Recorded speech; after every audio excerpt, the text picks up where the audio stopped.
68 మంది మృతి, తీవ్ర దుఃఖంలో చంద్రబాబు. దీనిపై ఈ రోజు వీడియో చూసే ముందు ఈ వీడియో మరో 10 మందికి వెళ్ళాలి అంటే మీరు చేసే ఒక లైక్ నాకు ఎంతో అవసరం. ప్లీజ్ ఫ్రెండ్స్, ఒక లైక్ చేసి మన ఛానల్ ని సబ్స్క్రైబ్ చేసుకుంటారని ఆశిస్తున్నాను. అలాగే ఈ వీడియో గురించి మీరేమనుకుంటున్నారో కామెంట్ లో తెలియజేయండి. ఇంకా ఏమాత్రం లేట్ చేయకుండా వీడియోలోకి వెళ్దాం. దేశంలో తీవ్ర విషాద ఘటన చోటు చేసుకుంది.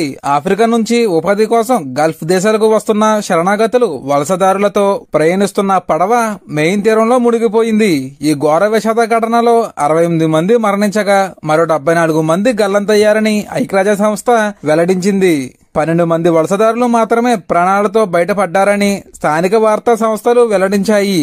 ఇలాంటి ప్రమాదకరమైన ప్రయాణాలను నివారించడానికి అంతర్జాతీయ సమాజం చర్యలు తీసుకోవాలని, శరణాగతులకు వలసదారులకు సురక్షితమైన మార్గాలను కల్పించాలని పిలుపునిచ్చింది.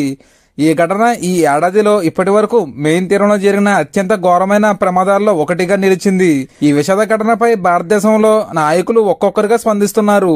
తాజాగా సీఎం చంద్రబాబు నాయుడు 68 మంది మృతి చెందడం తనకు ఎంతో దుఃఖాన్ని కలిగించిందని సీఎం చంద్రబాబు తాజాగా జరిగిన ప్రెస్ కాన్ఫరెన్స్ లో తెలిపారు. మరి దీనిపై మీరేమంటారో కామెంట్ లో తెలియజేయండి. Thank you for watching.